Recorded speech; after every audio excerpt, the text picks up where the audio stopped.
భార్యాభర్తల మధ్య గొడవలు తగ్గించుకోవటానికి కొన్ని ముఖ్యమైన విషయాలు. 1. కోపంలో మాట్లాడకండి. కోపం వచ్చిన వెంటనే మాటలు పెడితే సమస్య మరింత పెద్దదవుతుంది. కొంత సమయం తీసుకుని ప్రశాంతంగా మాట్లాడాలి. 2. ఒకరినొకరు వినాలి. వాదించడానికి కాకుండా అర్థం చేసుకోవడానికి వినాలి. చాలాసార్లు సమస్య నన్నెవ్వరూ అర్థం చేసుకోవటం లేదు అనిపించడం వల్లే వస్తుంది. 3. చిన్న విషయాలను పెద్దగా చేయొద్దు. ప్రతి తప్పును పట్టుకుని మాట్లాడితే బంధం బలహీనపడుతుంది. కొన్ని విషయాలు వదిలేయడం కూడా ప్రేమలో భాగమే. 4. నువ్వు తప్పు అని కాకుండా నాకు ఇలా అనిపించింది అని చెప్పండి. ఇది ఎదుటివారికి బాధ తక్కువ చేస్తుంది.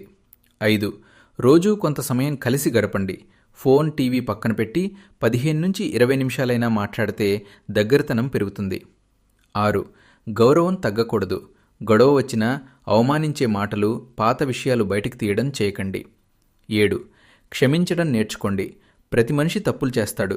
సారీ చెప్పడం, పర్లేదు అనడం బంధాన్ని కాపాడుతుంది. 8. కుటుంబ పెద్దల ముందు గొడవలు వద్దు. ఇతరుల ముందు తగవులు పెడితే సమస్య మరింత పెరుగుతుంది. తెలుగు సామెత: ఇంటి శాంతి ఉంటే జీవితంలో ఆనందం ఉంటుంది. చిన్న సలహా: భార్యాభర్తల బంధం ఎవరు గెలిచారు అన్నది కాదు, ఎలా కలిసి ఉండాలి అన్నదే ముఖ్యమైనది.